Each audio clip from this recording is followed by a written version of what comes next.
Hazrat Aisha radiyallahu anha reports, in the month of Hajj, wearing the ihram for Hajj, we set out in the company of Allah's Apostle sallallahu alaihi wasallam and dismounted at Sarif.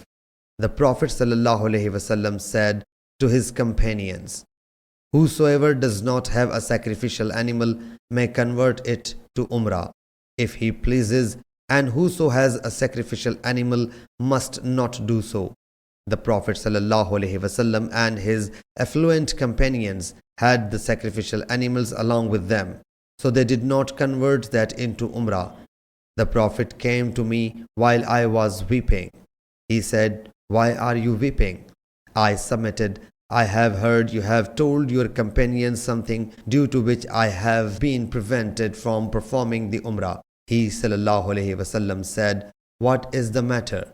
I submitted, "I do not perform prayer." He ﷺ said, "There is no loss of you in it, because you are among the daughters of Hazrat Adam alayhi salam. That had been prescribed for them has been prescribed for you.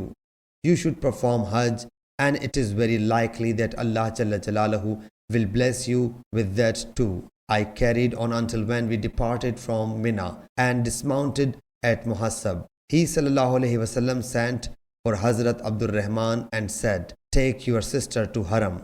Then she should wear the ihram for the Umrah, and when both of you have finished your tawafs, I will wait for you at such and such place." We came back at midnight. He ﷺ said, "Have you finished it?"